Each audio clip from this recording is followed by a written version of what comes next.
to inform teacher practice and student growth. This webinar is being hosted by REL Midwest. I am Patricia Valana, and I am the lead for the Educator Effectiveness Alliance at REL Midwest. I invite you to introduce yourself in the chat pod at the bottom of your screen.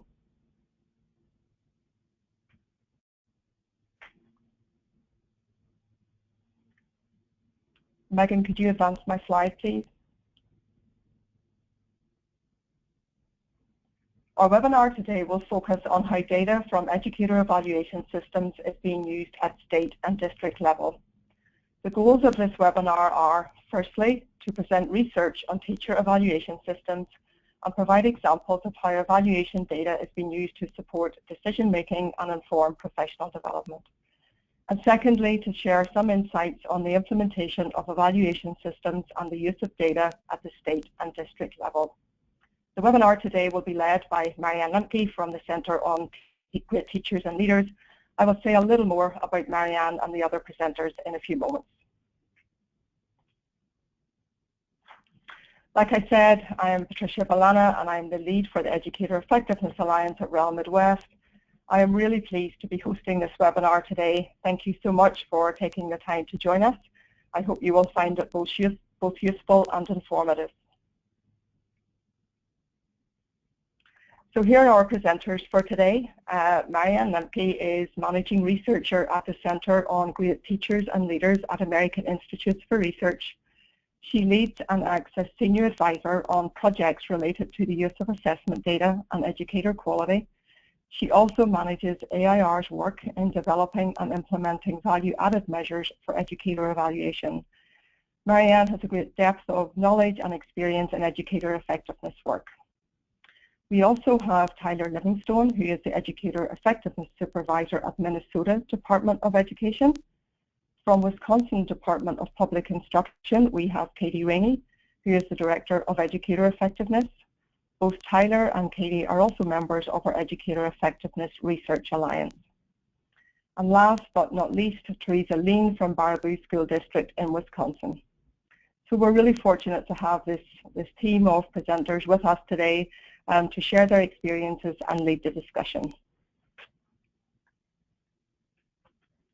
So we want this webinar to be interactive, so please ask questions or share your comments throughout using the chat pod. So the chat box allows you to communicate with everyone in the webinar. You can simply type your message or question in the chat box in the toolbar to the right of your screen and simply hit return or enter key to post your message. Please note that all questions will be answered during the designated question and answer sessions. However, please feel free to submit your question at any time, but know that they will be held until the appropriate time in the webinar to be answered. This is simply to make best use of the time we have available today.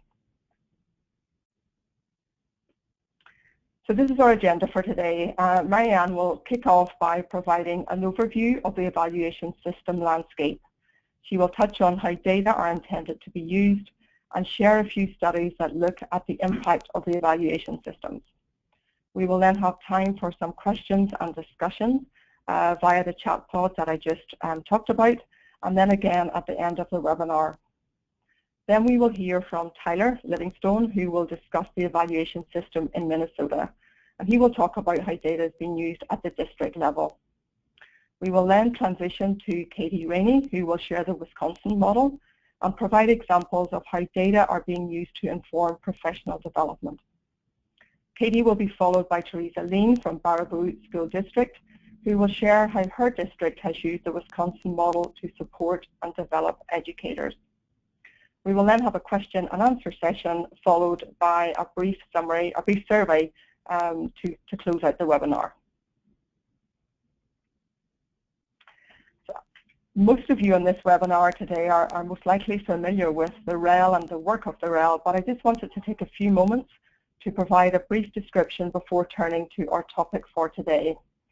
So REL Midwest is part of a network of 10 regional educational laboratories funded by the U.S. Department of Education's Institute of Educational Sciences, IES. Each REL serves a designated region of the country and focuses on the national priority of helping states and districts use data and analysis to address important policy and practice issues with the goal of improving student outcomes. We improve academic outcomes for students by helping states and school districts systematically use data, by conducting and supporting high-quality research and evaluation, and also by promoting evidence-based decision-making. So the work of the REL Midwest, like the other 9 RELs, is organised around its research alliances. This unique alliance infrastructure enables us to bring together researchers and practitioners and policymakers and others to work together to identify high-priority education needs and develop or refine a research agenda to address a problem of practice.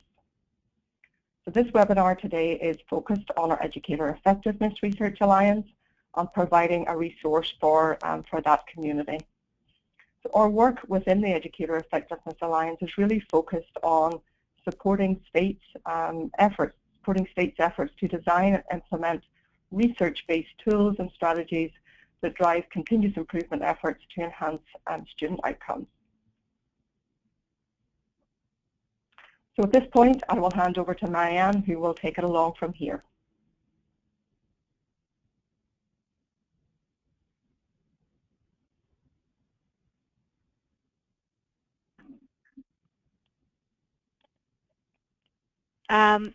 Thank you, Patricia. My job here today is to give you a little bit of a background on the research behind thinking about the use of data in educator evaluation systems.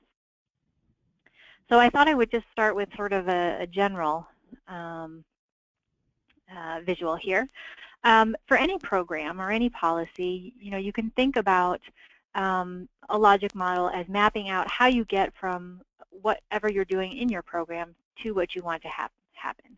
And so if you think about having a set of resources, carrying out some activities, getting some short-term outputs, those leading to outcomes, and then ultimately those should have the impact that you're hoping for from your program. So if we think about this in the context of educator evaluation, this theory of action for educator evaluation really hinges on the notion of getting data and acting upon data.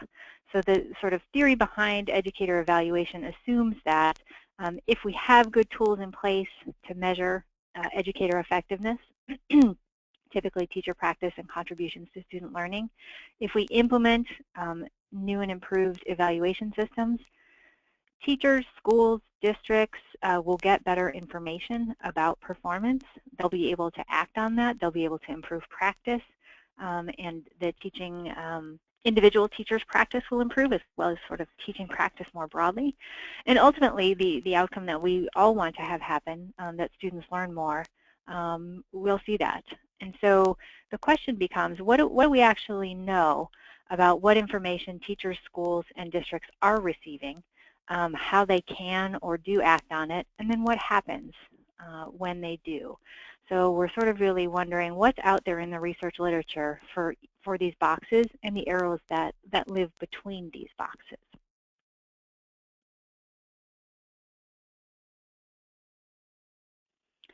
So educator evaluation systems typically include consideration of at least 2 types of staff, teachers and principals. And many systems also include evaluation of other staff like counselors, assistant principals, paraprofessionals, and perhaps other instructional or non-instructional staff. Most of the research that is out there to date really focuses on teacher evaluation. So what I'm going to tell you a little bit about really focuses on teacher evaluation as well.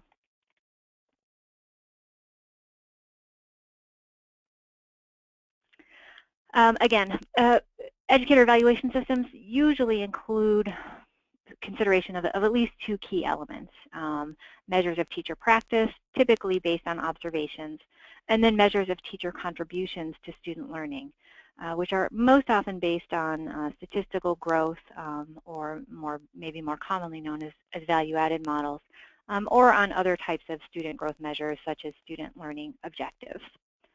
Most of the research, again, that's out there to date has really focused on the use of observational measures and on statistical growth measures. There's a little bit of work out there on the extent to which the use of SLOs matters and how that information is used, but not as much as on these other two measures. And so again, that'll kind of be the focus here. Interestingly, though, a lot of the research has focused on these individual measures, although in policy, quite often it's the case that policies require action to be taken based on a summative or a combined measure. So there's some interesting kind of contradictions in how we might expect people to use different kinds of data for different kinds of purposes. Educator evaluation systems often assume that actions might be taken by lots of different actors: states, district leaders, district staff, school leaders, or teachers themselves. Again, most of the research really focuses on the use of evaluation data at the local level, so used by district and school leaders, and some on teacher uses of data. So there's a pretty recent study, and I should mention at the end of this presentation there's a list of references. So some of the research that I'm referring to here, I'm not going to get into a lot of details, but there are some references at the end for those who might be interested in looking at some of the work that is out there on this topic. There is that reference list there. But most of the research to date has really looked at, again, the use by local staff. So as I was about to mention, there's a pretty recent study put out there by Ellen Goldring and some colleagues on principals' use of teacher effectiveness data in some districts. And they really look at the extent to which principals are using different kinds of data and note that observations are particularly important for principals.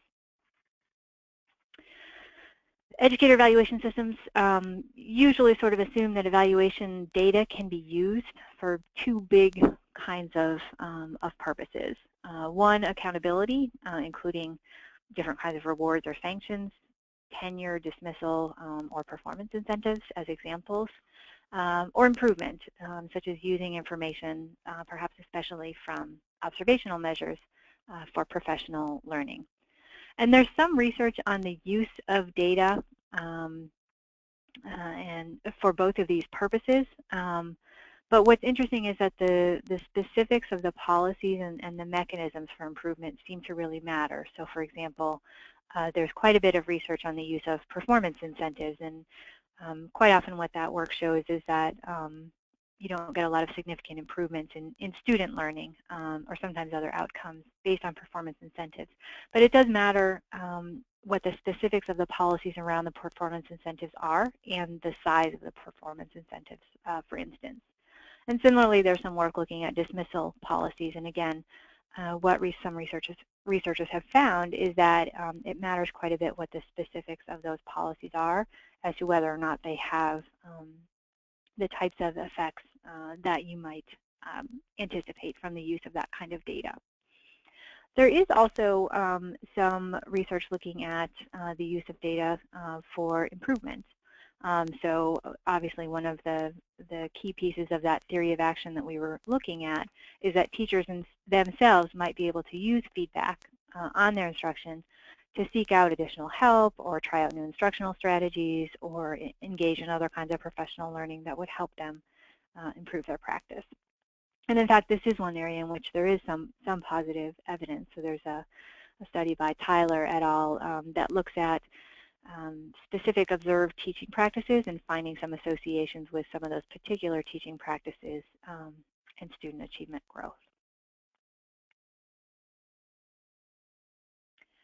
So, you know, in keeping with our theory of action, the educator evaluation systems assume that ultimately, if we do all these things and teachers get all this data, schools get this data, districts get this data, ultimately what we will find is that students will learn more.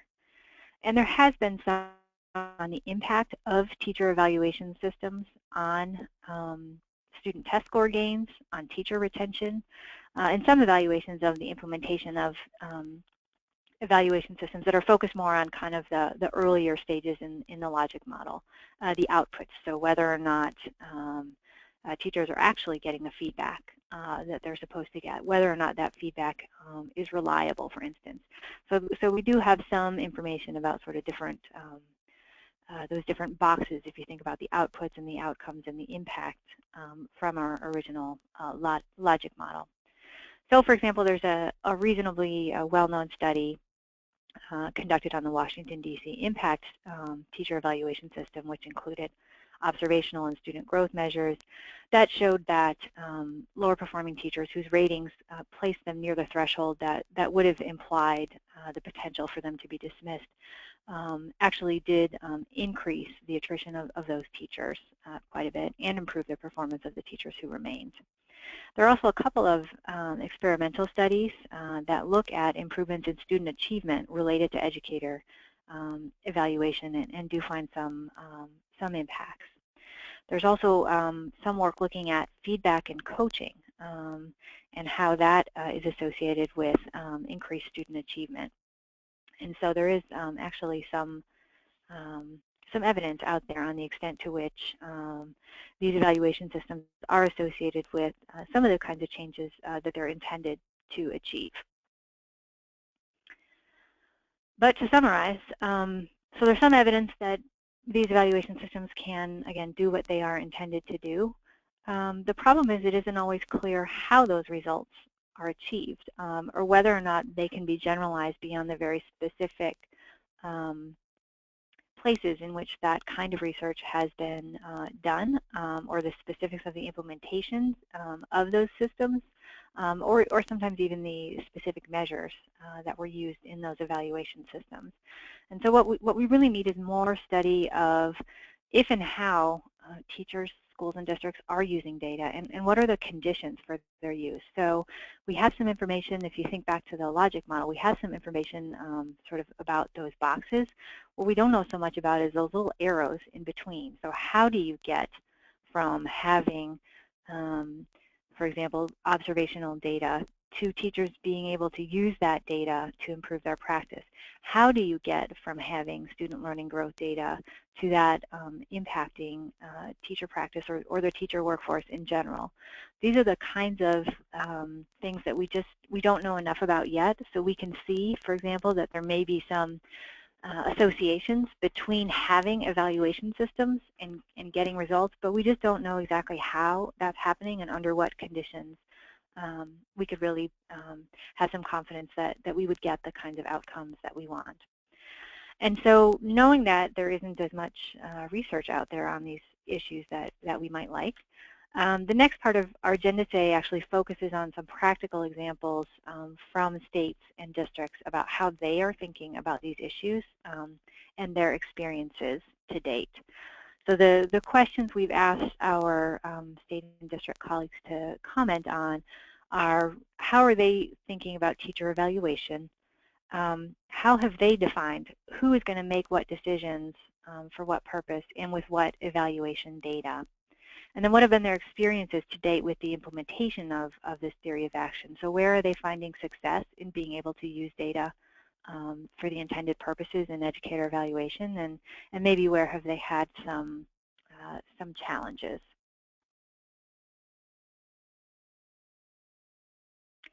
That's my summary, and I think we now open up for any questions.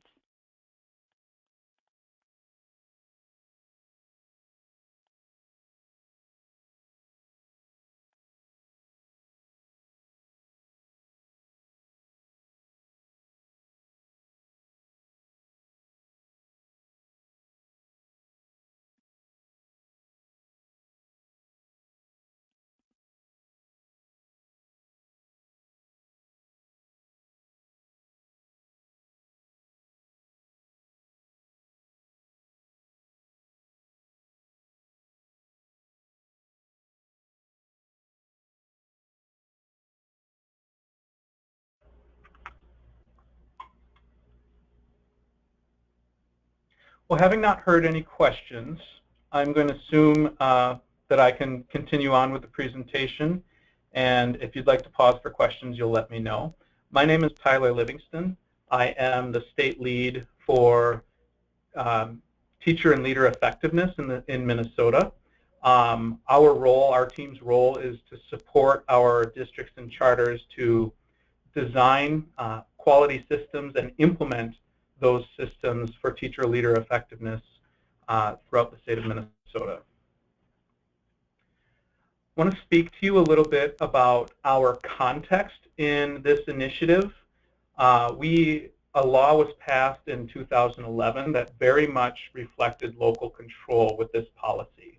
That is, it is the responsibility of our LEAs to provide supports and to evaluate their school leaders and their teachers based on certain criteria that were put in the law. So Marianne mentioned many educator effectiveness systems use classroom observations and student growth outcomes as part of those systems. Those are also required in Minnesota. And locals had the flexibility to determine how they would get to those practices, what tools they would use to observe teachers teaching and to measure student growth. That criteria that is a part of our state law was also submitted to the Federal Education Department as part of our ESEA flexibility waiver, which has since been approved. And it includes other measures in addition to teacher practice and student outcomes, but we'll focus today's conversation on those two areas. So locally, the responsibility is to implement a model that meets this criterion statute. And furthermore, and for districts, the school board and the local teachers union needed to arrive at joint agreement on such a system that they could put in place a local model. If they fail to reach joint agreement on how their local system would be designed, then they must use a state model. NDE's role, our SEA's role, was to develop that state model in consultation with our stakeholders. That would really serve as an example of best practice and one way that a district can achieve the requirements that are set out under our law. We also collect letters of assurance from locals as part of our monitoring role in compliance with our ESEA flexibility waiver.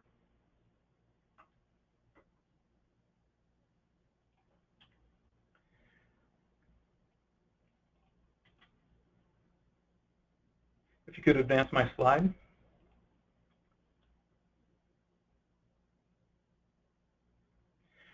In our statute, one of the things it really resonated with me, a theory of action is an ultimate outcome of student growth and increasing teacher practice. In our law itself, as you see displayed here, legislators said these are the ultimate outcomes we are pursuing with this initiative, that we're pursuing improvement in student learning and success, and we're pursuing the development, improvement, and support of teachers and their practices that leads to student learning and success. So even at our policy level, we're very much seeing this as a growth process and a growth mindset. Advance the slide. Our state model is designed, this visual represents the state model. This was designed by a work group of local stakeholders, teachers and principals, district leaders, as well as parent community and the business community. They came together to help design a state model that would serve as an example for all LEAs. And in the event that local districts and teachers unions couldn't agree on a process, it would become the default model for those few. You'll notice in the center of the triangle, there are three components of the state's model.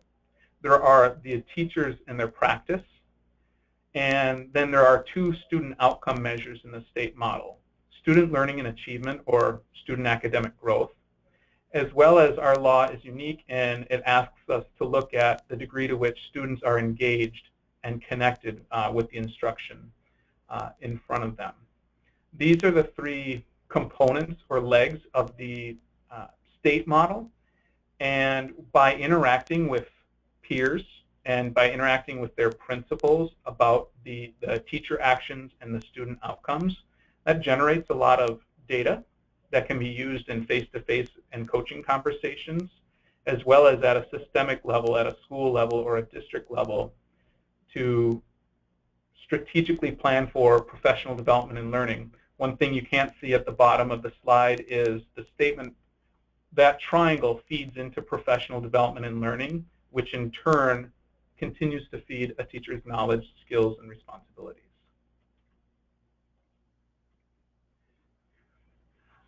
Our other role, so in Minnesota, the department does not approve local models. We just collect the letters of assurance, which allows us to serve as a thought partner and critical friend in this work.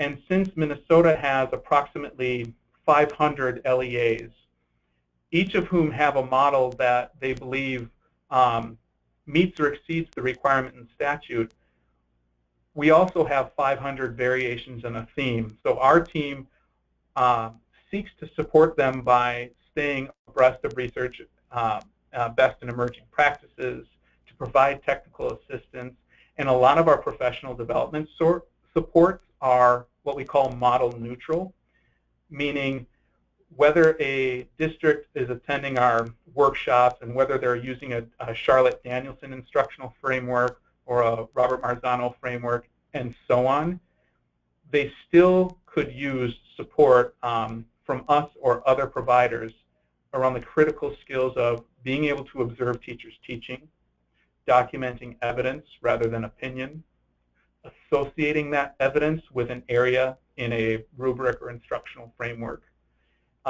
And we think really critically, being able to facilitate a conversation with a teacher about his or her practice and about the impact that that teacher is having on student outcomes. Next slide, please. So among the statutory requirements, teachers are summatively evaluated at least once in a 3-year professional review cycle. And peers, teachers' peers, play a role in that process. They are a support mechanism, a development mechanism for teachers. And that each teacher has the opportunity to craft an individual growth and development plan that really, for many of our LEAs, is the heart of their system. That a teacher is working on a certain area of their practice that they believe will also drive student outcomes, and their peers collaborate with the teacher in pursuit of that goal, as well as their principals, their evaluators. I mentioned before, observation practice will be based on professional teaching standards, and our 2 student outcomes, our student academic growth measures must be at least 35% of a teacher's summative evaluation rating. Next slide, please. Since this webinar is specific to data use, I wanted to call out a couple other areas in our law that touches on evaluation data and how it should be used.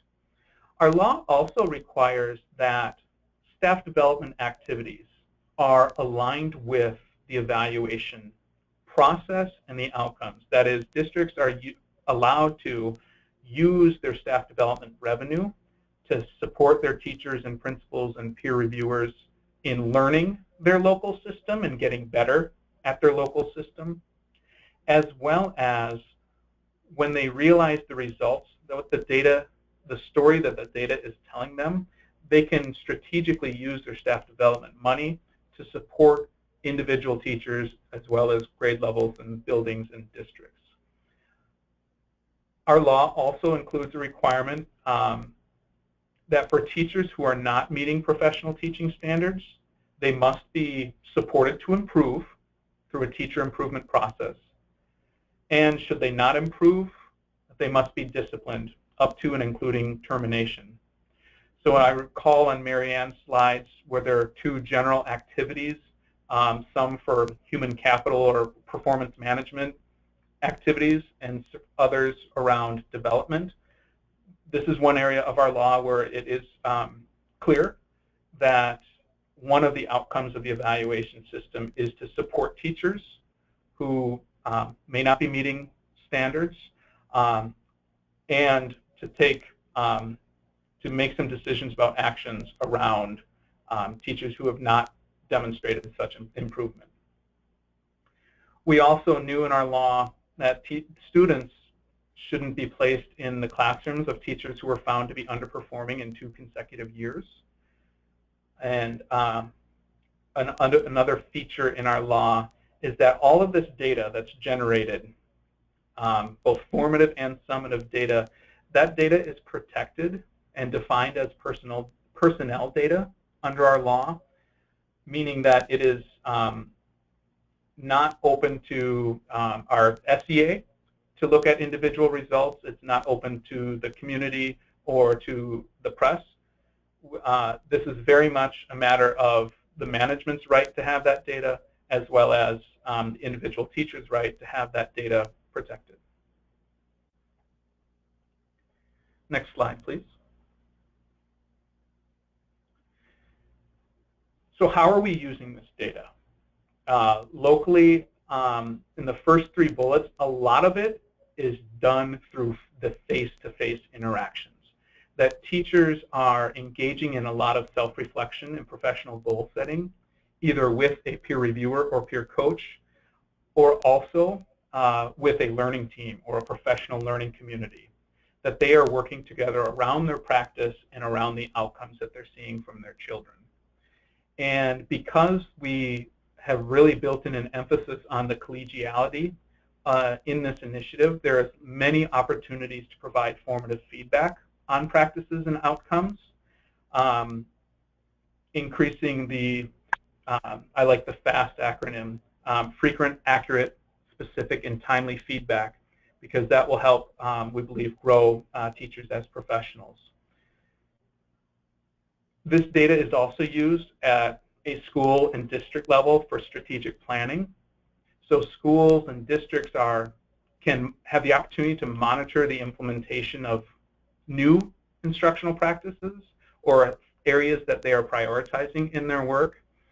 If a district were investing some staff development into SIOP training, they can use these activities as a follow-up to see, well, did teachers learn the instructional strategies embedded in SIOP, and what further supports can we offer them, as opposed to a more traditional and less effective spray and pray. We've done the workshop and teachers must have it.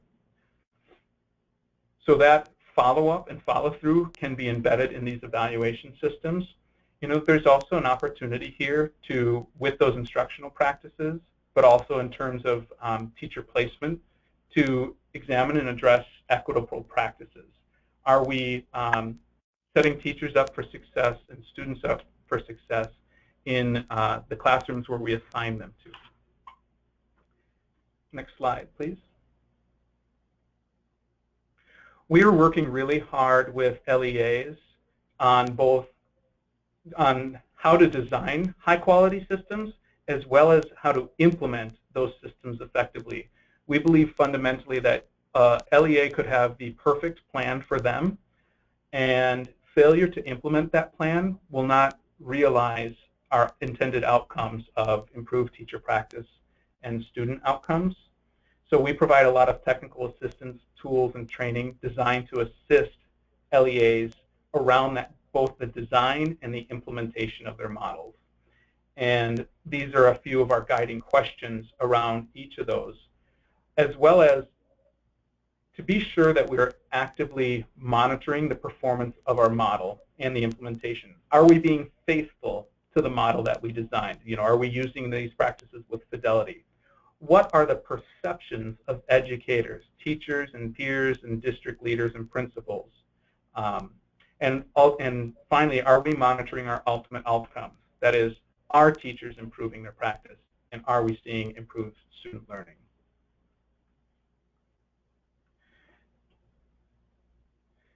So finally, the vast majority of this data that's generated in this initiative is used formatively, is used for the development of teachers and school leaders for our principal evaluation work.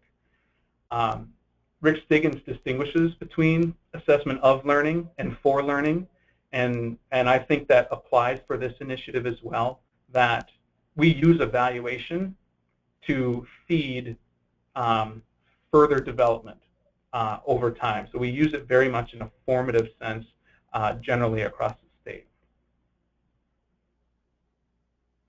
At this time, I invite my colleague from Wisconsin, Katie Rainey, to share Wisconsin's story. Thank you, Tyler.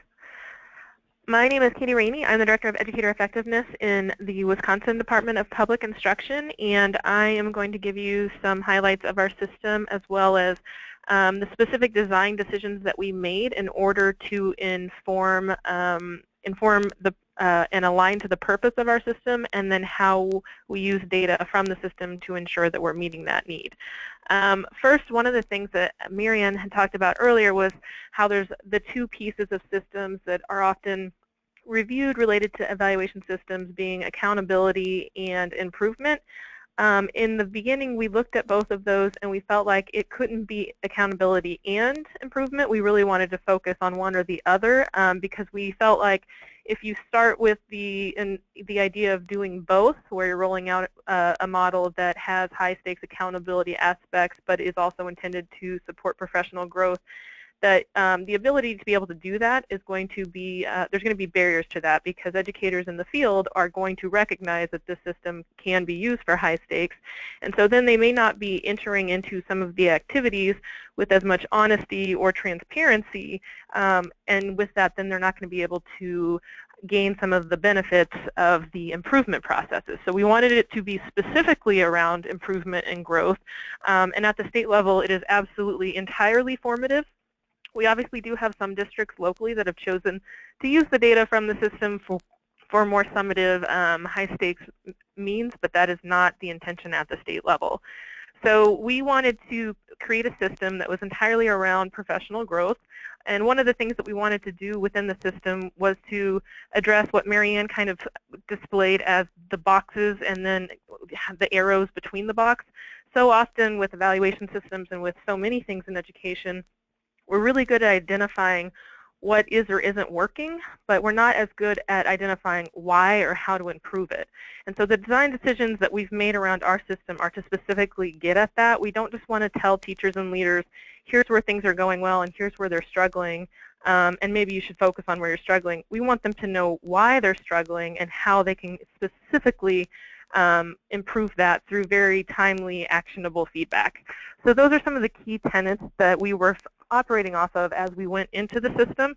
We also wanted to have it not only support best practices in instruction, but we wanted it in and of itself to be a best practice in the instruction. We wanted to create something where teachers and leaders themselves could be their own learners and think of and treat themselves as learners. And so we talk a lot about how would you treat your students if they're struggling with something. You know, are they supposed to get it the first try? Are they supposed to be perfect at all times? And really just going in to the process as learners with the growth mindset. So with that, I will jump ahead to some slides. I'm going to try to go quickly because with 15 minutes, not much time, and I'm a talker. So the first piece is just kind of what I already said, that the system was specifically designed to be by and for Wisconsin educators. That means that we wanted it to be meaningful to each educator and their unique context and role. We did not want to try to create a system that was a one-size-fits-all. Many systems, in order to create that end-all score where you're able to compare teachers, you can only compare them if you're evaluating them in a one-size-fits-all type of process in order for it to be fair, but then that's not providing that meaningful individualized information. So we wanted something that was meaningful in the individual context and role. In order to do that, we had to have representation from educators in the field in the design, in the pilot testing, and giving us feedback throughout the implementation. We've also been open to a wide variety of communication to educators. We found that our basic communication processes didn't get at the teachers as much, and so we started working on Twitter and Pinterest and basically having an open door policy so that if there was anything within the system that educators felt concerned about or didn't think aligned to best practice or was somehow not supporting their improvement, they could feel comfortable calling us and telling us that, because we obviously don't know what we don't know, and so if we think it's working and we're not hearing that there are struggles, we can't fix it. And so in making changes to the system, educators became very aware that we were open to revising the system and have been very comfortable calling and contacting us about ways to improve the system to better meet their needs. So just a brief overview of the system. There's a lot of words on that slide, but the main thing is that we're not trying to compare educators in Wisconsin. We're trying to compare an individual across time. When we look at the basic accountability model, where every educator ends up with a final score, the intention there is to compare them and to identify who's doing well and who's not.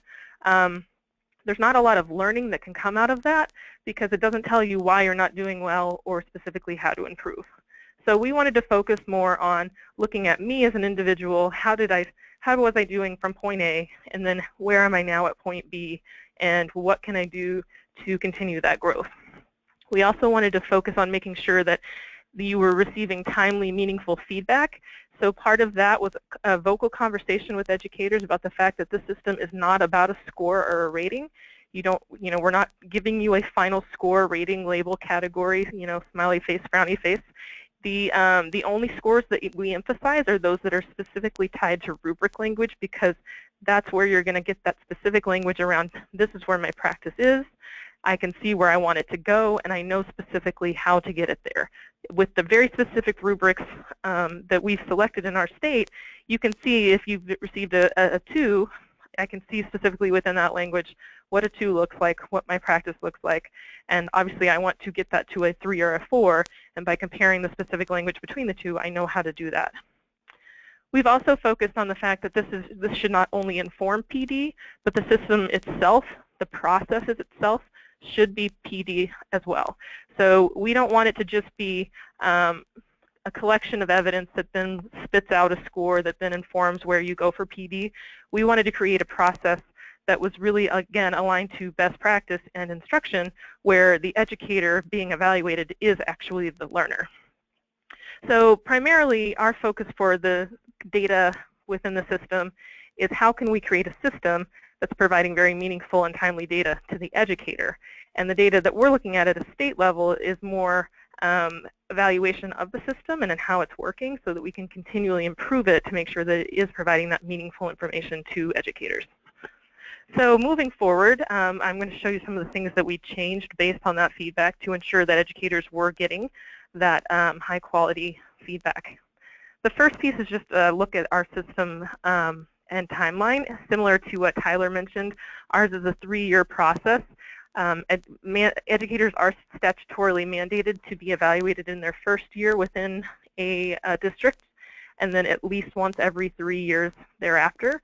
So we've created a process that can be completed within 1 year, but then also across 3 years, where there are activities occurring across all 3 years focusing on that individual growth, but they don't complete until the end of the 3rd year. One of the things that I want to point out on the slide itself is the language, which may seem simple or minimal, but you will notice that we don't have the word rating or scores or summative or anything like that on the slide. We specifically changed the vocabulary that we were using so that educators in the field could see that we were really specifically serious about moving away from this being a high-stakes accountability model. So we talk about it being an effectiveness cycle, and we talk about getting a summary of that effectiveness cycle as opposed to getting a score. We really want the end of it to just be, here's a summary of the data and a plan for where you're going to go with that data. Next, looking at what the model actually looks like. It started out looking much like many other states. So we had 50-50, 50% practice, 50% outcomes. With practice, one of the things that we're doing that's slightly different from some states is that we are not scoring things or events. You do not get scored on an observation. You do not get scored on surveys or artifacts. Instead, each of those are just means to collect evidence of your practice. So as someone is observing you, they take that very objective, unbiased evidence, Same with the uploading of artifacts. It's all just a way to collect a body of evidence that are then tagged to components on the rubric. And at the end of the cycle, all of the evidence is then looked at in bulk. So you're looking at, for each component, all of the evidence, and you can look at that preponderance of evidence to determine how, which level of the rubric best describes what you're seeing. So instead of, again, viewing and reviewing and scoring an event, you're actually scoring practice across time. So then looking at the outcome side, this is where we made a bunch of revisions. The first being we looked at district assessments, which were originally required. We identified that we did not want to mandate districts to use assessments that they had already purchased for specific purposes for something that was a summative, high-stakes accountability type piece. It may not be why they purchased that assessment, and we didn't want them to be using assessments in a way that were inappropriate. That would directly conflict with the language and the work that we're doing at the agency around strategic assessments. And so we didn't want them to be forced to use assessments in an inappropriate way. So instead of keeping that as a mandated measure that was scored, we removed it from the system as a score and instead asked educators to look at district assessments where they have them as evidence towards a need to develop a goal for your students. Similarly, we looked at the next measure being district choice. This was one that was originally included to allow districts to identify a particular local goal that they wanted to emphasize within their system. In trying to create a system that was meant to be meaningful to an individual, just the name itself inherently does not align to that purpose. To have something that you're scored on that you potentially have absolutely no impact on does not help you have any feedback on how to improve as an educator. So we removed that from the outcomes side of the system. And then just this last year, we looked at the measures that were aligned to state assessments. So individual value added for teachers and principals, as well as school-wide reading value added growth. And when we looked at these, we felt like they did not align to the purpose of the system, which is, again, growth. We felt like with these measures, you're going to get data that tells you whether you're doing well or not, but it's not going to tell you why you're getting those scores or how to improve. You're going to have to do work around that on your own, and we want the system to be able to give you that information. So we felt that it was more appropriate and better aligned to best practice to remove those as standalone measures again, and they will also be used as data to inform the development of the student learning objective goal. So we removed them as standalone measures, and now what we have is 50% practice, which is the observations, artifacts, peer observations, etc. And then the remaining 50% is entirely around student learning objectives or goals that you're setting for your students based on the trends of data. So I'll talk a little bit more about that process, but just in a second. The next change that we made to further solidify in the field that we were not creating an accountability model was we moved away from the pie, which would imply that these two scores come together to create one final score, rating, or label. And instead, we keep the two scores separate, and they simply serve as a coordinate pair on a graph. So the student outcome score is one axis, the educator practice score is another axis, and the two scores become a coordinate pair on a graph that simply tell you where you fall on a spectrum of growth. I will tell you, I am very vocal with our educators in the field that I actually don't think that this graph is incredibly informative, but I think it's much more informative than just here's your overall 3. The main thing being, again, we feel like the scores that are most informative and helpful and that need to be emphasized are those that are directly tied to language that tell you where you are and where you need to go. When you start averaging them with value added or SLOs or starting to pull everything together into one score, it's no longer aligned to that rubric language, and then you no longer know how to improve. So I tell educators right up front, I don't think this is incredibly helpful. The reason we have to do it is we have to be able to report to the federal government, and this is the way that we thought we could do it best that still aligned to the purpose of our system. Similar to what Tyler was speaking about, our data is private and protected, so we do not report to the federal government at the state or at the school or district level because that data is protected. And we also felt like as soon as we did that, it would become public. And then once it becomes public, there's the chance that districts or schools will feel compelled to game the system and kind of compete with each other, because we know how education can have an impact on things like real estate and other things outside of the school building. And so we didn't want those kinds of things to get in the way of the good work that educators were doing. We wanted them to feel comfortable and confident doing the right work the right way. So then moving into how the process informs learning. The first part is just learning the system. This last year with implementation, that was the key piece. We spent time just talking to them about how to learn the system and that it's all around a growth mindset.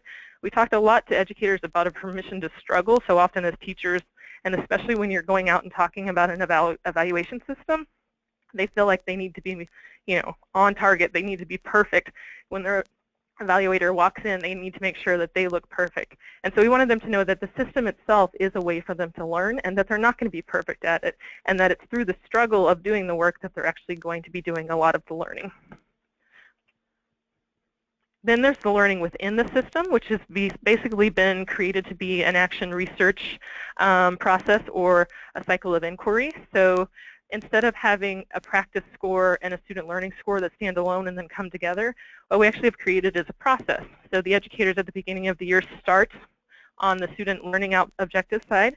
They review all of their trend data, including the data that we just talked about with the value added and district assessments, as well as local assessments, teacher-created assessments, whatever they feel is appropriate. They review the historical data around that. Based on that, they set a goal for their students for the year. Based on the goal that they set with their students, then they switch to the practice side. And after creating and reviewing themselves against their practice rubric, they identify strategies they're going to focus on that will help them meet that student goal. And then they incorporate specific instructional strategies that will help the students move forward towards that goal as well. Once they've set those, then they obviously are monitoring progress of the student data across the year, seeing how students are doing. If they're not seeing as much growth as they would like, they adjust those instructional practices, and it becomes a cyclical process where they are constantly reviewing data to inform changes in instructional practices to see if that's impacting data. And then finally, we have learning from the system. So at the local, regional, and state level, there is data coming from the system. Locally, we're hearing that there's been incredible learning from the conversations that are going on, that there's increased collaboration, increase in the transparency and the quality of the conversations. It's also moved to the regional and state level in terms of things that we'll be able to provide as support. And then just in terms of the ongoing process, learning about what's working in with the system and how we can move that forward. I'm actually going to skip ahead a little bit because I know I'm running low on time. And sorry to those of you that get to hear my anxiety in my voice. So implementation to date, some of the findings that we have already, we do have an ongoing evaluation that started within the first year of the pilot, and we've had it every year since, which is a key way of how we learn the perceptions as well as the implementation of the system. It started out with getting feedback about the specific pieces of the system, and then it was how the system's coming together. And we made a lot of revisions to the system, as I mentioned. The most recent one was not just the change around what measures are included, but around the SLO process itself. I think what we've done there is pretty unique, and our educators have really responded well to it. So instead of it being a measure, again, that's strictly accountability, where it says if your students did or didn't meet the goal, we've actually modified how it's scored so that it incorporates that the process piece. So educators use a rubric that actually asks them to review how much their students grew, but also how well they implemented the process. How well did they review data accurately? How often did they monitor their data? How often did they adjust instructional strategies, etc.? So it is bringing in the process of not only are your students growing, but do you know why they're growing? Can you point to what was working? If not, do you have a hypothesis as to why and what you could do differently next year? So again, bringing in the process as opposed to just an evaluation score. In terms of the initial impact, again, we're hearing great things about the conversations people are having with the data analysis and the SLO process. We have anecdotal data about how well teachers are seeing their ability to use data to set goals for their students. The first year, we expected that people were going to set their goals too low. We found out that they did that, but not on purpose. They just honestly had never really interacted with data at a great level. So this was the first time for them to be able to see that and to change what they were doing moving forward, and they've seen growth in their students because of that. Additionally, in doing the process themselves as teachers, setting goals for themselves and then monitoring how it's going, and then seeing the impact of that around the reflection and the feedback, we've had some districts that have started moving towards more of a personalized learning approach for their students, where they're basically creating the same process, the same educator effectiveness process, but at a student level, where their students are going to be reviewing data and then setting personal goals, and then basically going through the same process at all levels within the school. So that's really exciting. And then finally, just in terms of perspectives, we just finished not only doing the evaluation, but also calling all 300 plus districts that are using our work.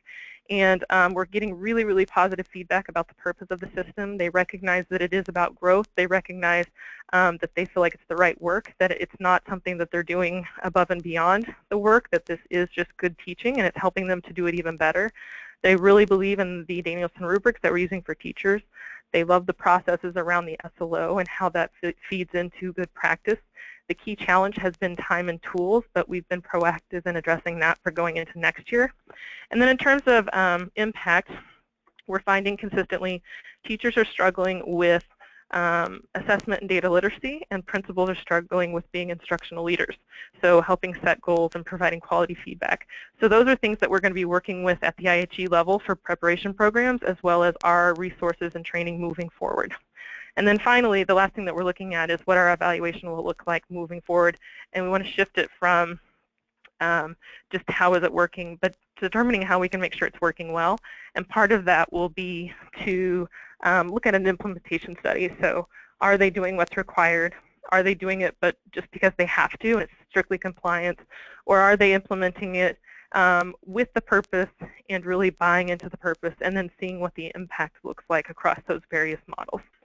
So that's where we're going, and I'm sorry, Theresa, I took up a lot of your time, but Theresa Lean from the Baraboo School District is now going to talk to you about what they've been doing locally to specifically use the EE system in a way that promotes coaching and positive feedback. Thanks, Katie. Good afternoon. My name is Theresa Lean, and I'm with the Baraboo School District, and Baraboo is about 40 miles north of Madison. We have just over 3,000 students and approximately 230 certified staff. I've been a Wisconsin public school teacher for 33 years, and most of my career has been as a special education teacher. In the last 10 years, I've served in a full-time teacher leadership role called an instructional facilitator. And it's been my full-time responsibility to coach teacher effectiveness through our teaching and learning program, which was originally built for teachers new to our district. After 10 years, most of all of our teachers have grown through our new teacher program. And if you could turn the slide for me.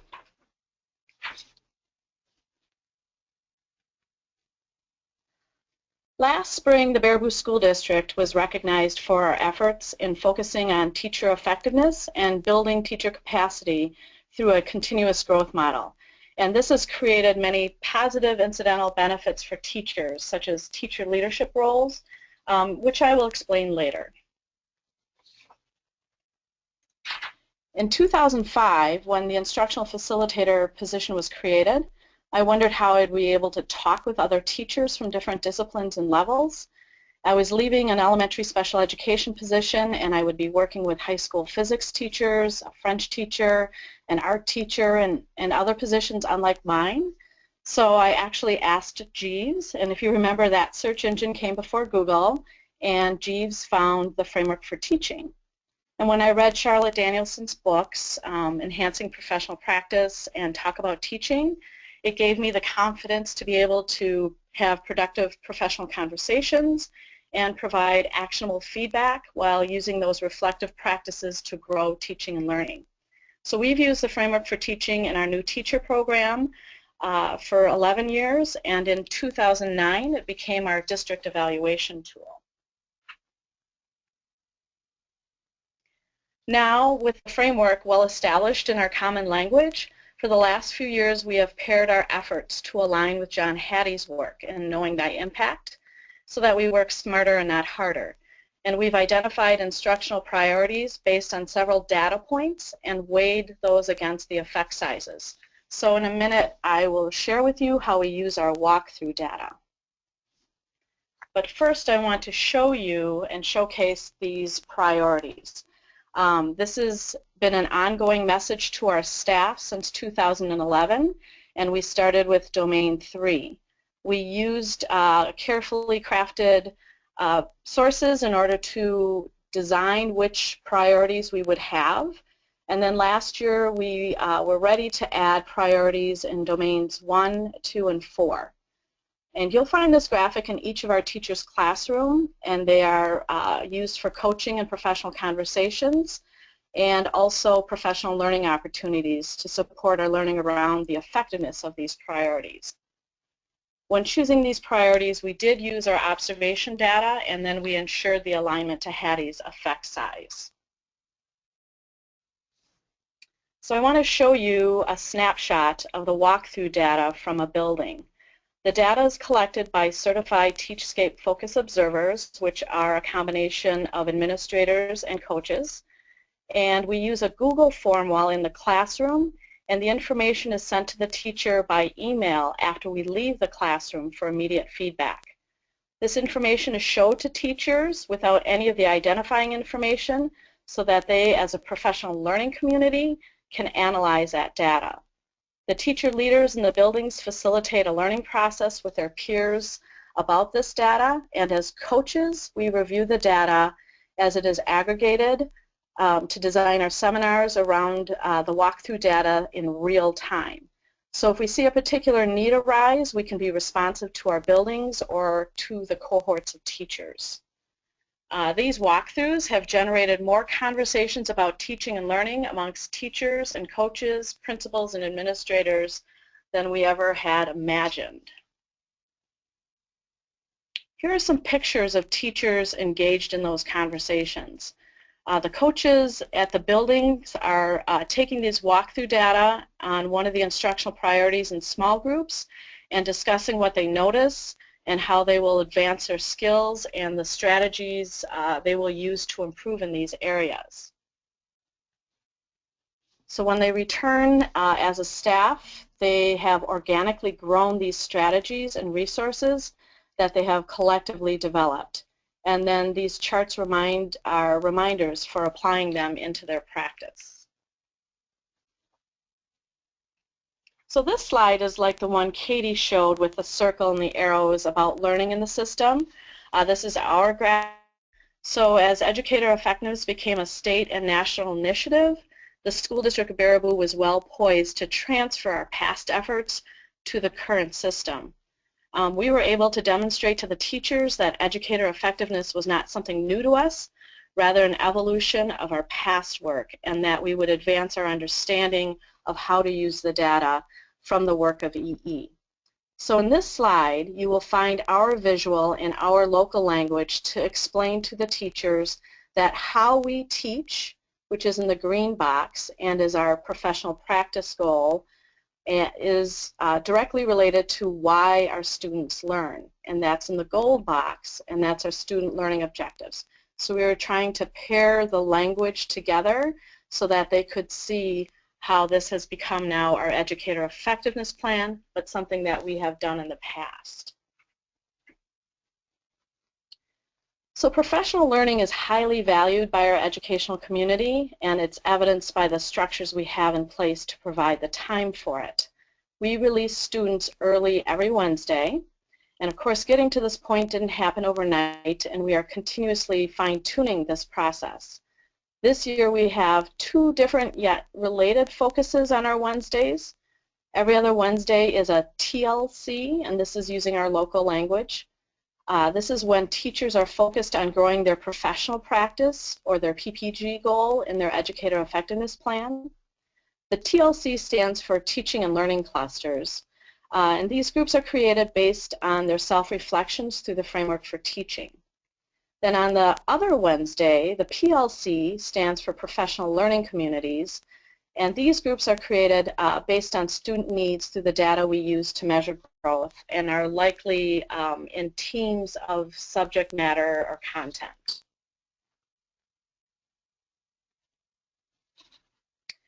Returning to the start of my presentation regarding teacher effectiveness, we pay attention to growing teacher capacity and efficacy through multiple opportunities shown here.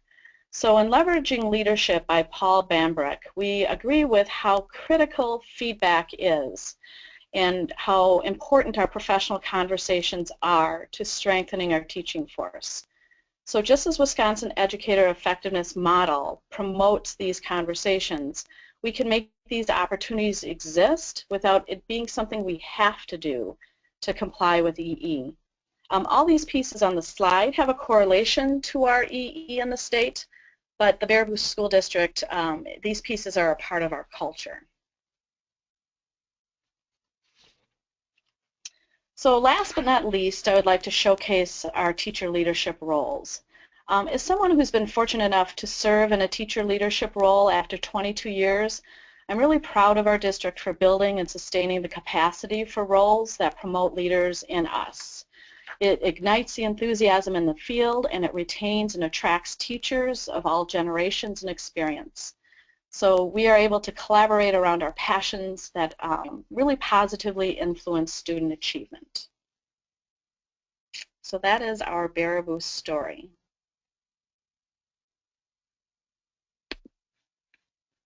Thank you so much, Theresa. So this is the reference slides that Marianne Lemke spoke to at the beginning of the presentation. So, and these will be posted to the REL Midwest website following this event. But I wanted to leave time at the end to sort of digest the information that was presented and give an opportunity to add more questions to the chat box and be able to engage the panelists in the information that they presented throughout the last about hour and 15 minutes. And so there was a couple of questions to kick things off that were posted throughout. The first was actually from Marianne, and Marianne LaDonna Lloyd asked whether there are models from other fields about the processes and conditions around optimal use of data for teacher learning and improvement. So are there other fields that we can draw from? It's a fantastic question, and I have to say I don't know the answer to that. If there are studies or methods that we can learn from, I'm not aware of them, but I would love to follow up. So thank you for the question.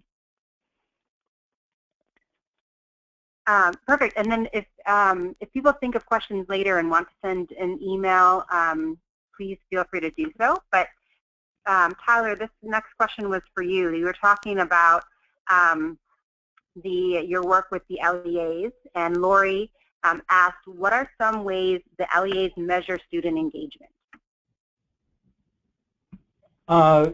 Primarily through student surveys, as well as observation measures.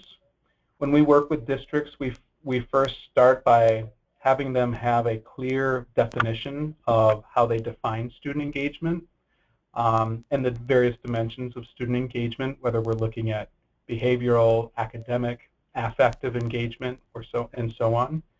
And then to be sure to select measures that would provide data and provide talking points for feedback conversations around the degree to which the teacher is influencing student engagement.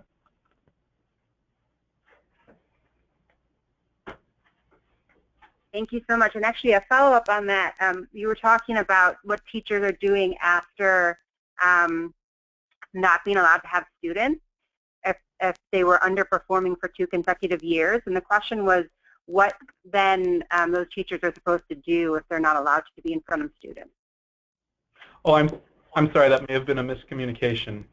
If I am found to be underperforming and I'm currently in a teacher improvement process, the students that I had in last school year, when they progress on to their next set of teachers, the district must ensure that they're not in a classroom of somebody else who is also on a teacher improvement plan. And then for me, if I am in that teacher improvement plan and I improve, districts don't have to schedule around me, if I demonstrate that I'm meeting professional teaching standards. And should I not, demonstrate that need, the district has the requirement to discipline me, which could be a reassignment, it could be suspension, and it could lead all the way up to termination. Got it. Thank you, Tyler. If folks that asked the questions wanted to follow up on responses, if you have a follow-up question or if something wasn't answered when you posed it with the response, please feel free to pose that follow-up into the questions box, and we'll be able to address that as well. But for all of the panelists, one of the questions was about the turnaround time for getting data back to people.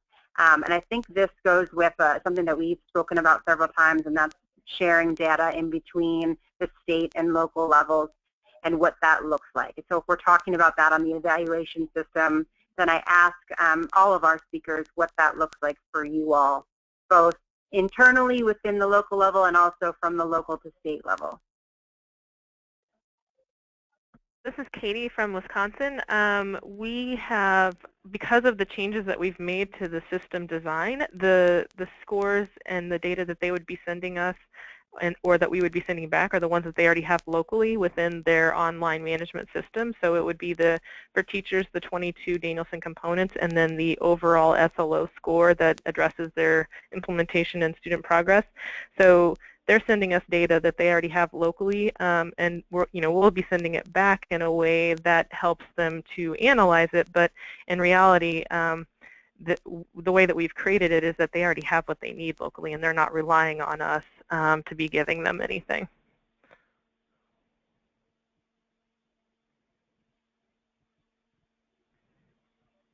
Great. Theresa, would you want to respond?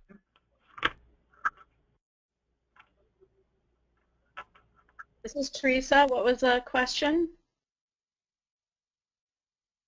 In regard to getting the data back to the teachers? In our system, like I explained with the walkthrough data, that data is sent to them as we walk out the classroom by an email because it's a Google form.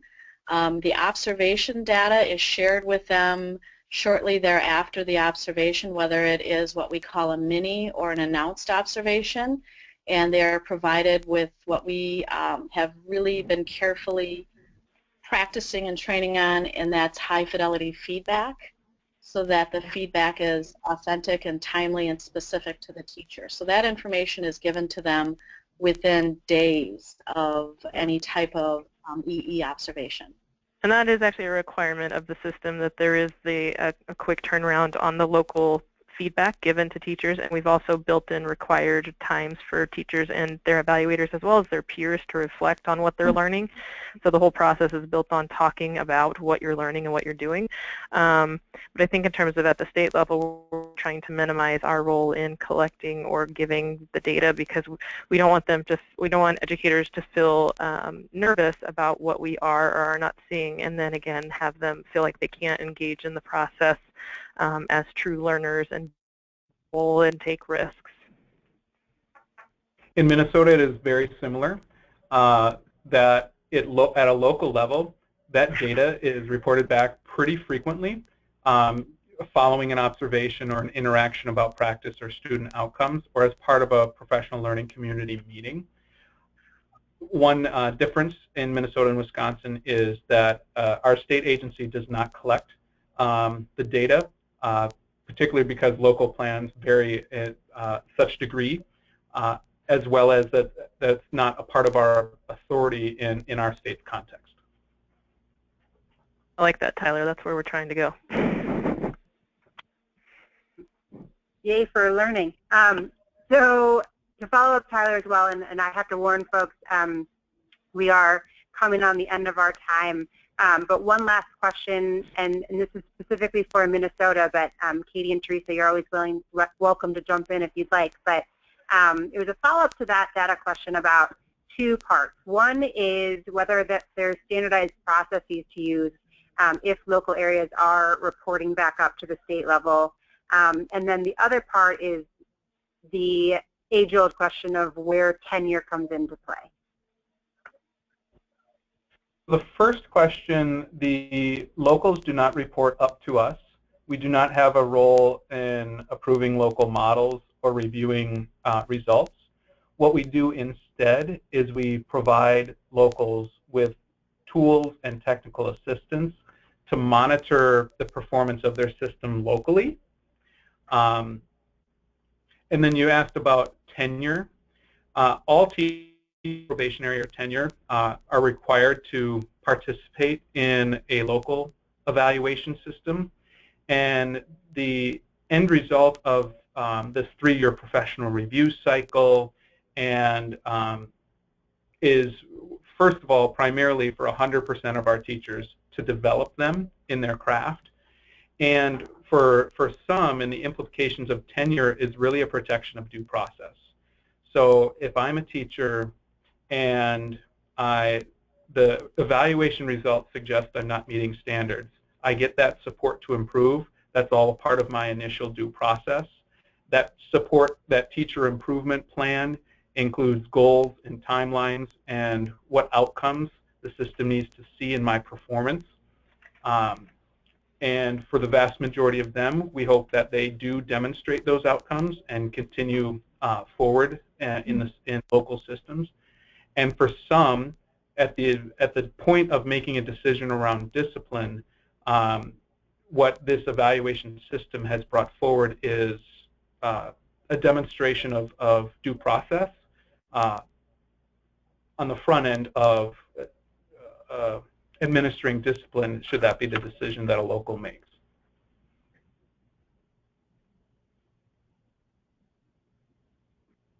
Thank you, Tyler. This is Patricia Balana again, and I would just like to bring our webinar to a close today. So you can find more information about our work on the REL Midwest website. There are various links to resources and publications. There's more information about our research alliances and our members.